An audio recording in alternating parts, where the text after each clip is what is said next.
We wanted to bring you this about Gwen Torrence. Since the last Olympics, Gwen has become America's top female sprinter. Many may not know that, but with the Olympics just ahead, it would seem that her days of relative anonymity are over. Georgia. They've been celebrating a lot lately in Atlanta, Georgia.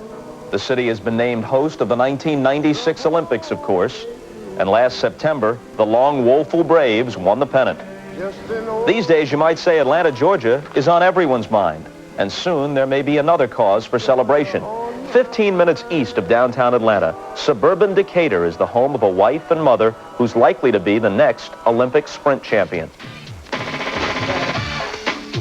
In 1987, Gwen Torrence emerged as one of America's rising young sprint stars. She was marked as a contender at the 1988 Olympics, but the Seoul Games belonged to Florence Griffith Joyner. FloJo won 3 golds and a silver, and that feat prompted Torrence to lift her sights. I think if Florence did it, anybody else can do it. And I've trained very hard to where I can do it all. And my plans for New Orleans is to be in the top 3. I would like to win the trials, but if I don't, I won't be devastated or anything. My main goal is to be one of those top 3 spots. But at last year's World Championships, Torrence was overshadowed again by another Wonder Woman, Katrine Krabbe of Germany. Behind Krabbe, Torrence managed 2 sprint silvers. But Krabbe and 2 of her teammates have since been suspended for manipulating drug tests. With Krabbe not expected in Barcelona, Torrance's remaining rival becomes Jamaica's Merlene Ottey. It bothers me in the sense that I don't have the medals, but in my heart I feel like I have it because I did beat her after World Championships. I think the pressure is still on Merlene Ottey. She's #1 and she has the fastest times, and after World Championships she beat me again and she demolished me in the 200. Manly Waller was a sprinter at the University of Georgia when he met his future wife. Waller isn't running anymore, but he's still in the sport, dedicated to pushing Gwen Torrence to the limits of her ability. If I didn't have my husband, I wouldn't have anything, because nobody's going to go out there on that track with me. Nobody's going to get up at 5 o'clock in the morning in the fall with me and go for a run and lift weights. And we often talk about it, and I say, I don't know what would I do if I didn't have you. Whatever I can do that can make Gwen better, I would try to do it. She'll be working out, she'll be tired, and she'll look over there at me. "Oh, you okay, baby?" I said, "Well, don't worry about me. You know, if I get hurt today, you know, I can crawl in to work. But if you get hurt, you know, your season might be over." The other manly in Gwen's life is her 2-year-old son, and the day of his birth is not yet forgotten. You have not experienced pain until you have that baby. You do things that you never thought you would do when you're in labor, and you say things you never thought you would say. So I definitely have experienced pain with a capital P. Man, tell them how your mama run. Fast. Tell them how fast. Too fast. That's right. The child is just not cute enough. We'll have Torrence in the women's 100-meter final after this. There she is. We're back with her after this from your local station. We move now to the finals in the women's 100-meter dash. FloJo, the world and American record holder. Here is a race that could be better than the 100-meter final in Barcelona. A stellar field in lane 1, Sheila Echols. Lane 2, Marion Jones, the 16-year-old high schooler. In lane 3, Esther Jones, second in a second semifinal. And she's been running real well from LSU. I think she doesn't feel that she can win this race. Maybe she does, but I look for her to make a strong showing for 3rd. And, of course, whoever finishes 4th and 5th have a chance to run on the relay team. Lane 4, Carlette Guidry White, 1991 champion, looked good in winning a semifinal. Lane 5, Michelle Finn.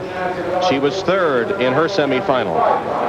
Number 6, Gwen Torrence, silver medalist at the World Championships, winner of the first semifinal here. Her husband Olympic 100-meter silver medalist, watching as she tries to qualify for Barcelona. Her husband Manly, who trains with her in Georgia. They get up at 5 in the morning to train. Gail Devers, trying to be the first American woman to represent the U.S. in both the 100-meter hurdles and open 100 dash. And in lane 8, Evelyn Ashford, at 35 years old, bidding for her 4th U.S. Olympic team. Normally you get a lot of gamesmanship among the men. I think the women have been doing more this week than the men. Every one of the major women in this race, except Guidry, have been complaining about some type of injury. I think we may have 2 different races here. I think for first place, I'm looking at Charlotte Guidry White and Gwen Torrence, and then I think it's going to be a battle between Ashford, Devers, and Esther Jones for that 3rd place spot. Of course, Devers has been taking it very easy in most of the trial races. She's gotten out first, and she's just floated through most of the race. Top 3 to Barcelona. A world-class sprinter will be left home.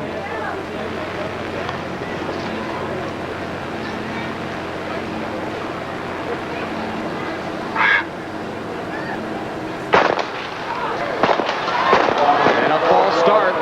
They'll call the runners back to the blocks. That was interesting because I didn't see who jumped. I felt there was an exceptionally long pause there between this set. And it is charged to Sheila Echols in lane 1. Sheila Echols, graduate of LSU and the champion in the U.S. in 1988. Right of your screen, lane 1, Sheila Echols with a false start. Well, we can't hit a gun, but that's about as close as it can get. So the runners will re-enter the blocks. Gwen Torrence, Katrin Krauba, beat her at the World Championships. The status of Krauba for Barcelona still in doubt after a positive drug test. She has been reinstated.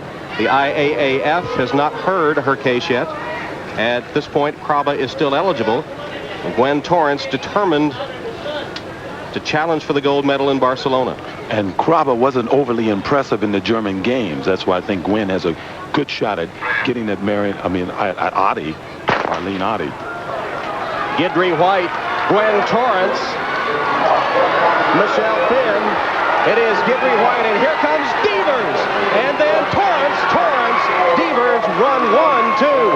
Gwen Torrence closing in the final meters to catch Gail Devers at the line. Her husband Manley celebrates the victory by Gwen Torrence. Those 5 a.m. training sessions in Georgia, husband and wife, have paid off. Gwen told us she gets inspiration from her 2.5-year-old son Manley. It'll be Gwen Torrence that leads the U.S. contingent to Barcelona. And Gwen had said all along that Evelyn Ashford, she was right around 4th or 5th. I didn't quite get where she finished. But Gwen Torrence has been working on strength. She's been running 200s and 400s. She said strength would be the most important thing here. She got out real well. Of course, Devers, as expected, got out first. But as you can see here at about 70 meters, it was that endurance work, that strength work that paid off for Gwen Torrence. Of course, Carlette Guidry is there.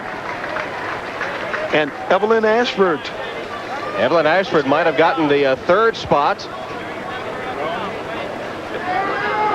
It's pretty difficult to tell from the angle that we have here, but Evelyn was right there with Carlette Guidry White for the 3rd spot. Here's Gwen Torrence again, closing in the final meters. And speaking of closing, it was Evelyn Ashford with a big closing kick to get the 3rd spot, as Carlette Guidry White takes 4th. So unofficially, that's the way they finished. Now that's amazing. 35 years of age, a mother. 35 years old, and Guidry White finishing 4th, might as well be last. She wouldn't go to Barcelona except perhaps as a member of the relay team. The top 6 will be named to the relay team, the 4x100 for Barcelona. Let's go to Todd Christensen down on the track. We're here with Gwen Torrence. You know, Gwen, people were talking about the fact that your knee was bothering you a little bit. I saw you raise your heel up after one of the heats. You had some physical problems, but obviously you overcame all of them. I was very, very sore, but I said no pain, no Spain. I worked too hard to not try to get in. So I just tried to neglect the pain and do what I had to do. What happened? Congratulations to you, Gwen. We got something else going here. Little celebration.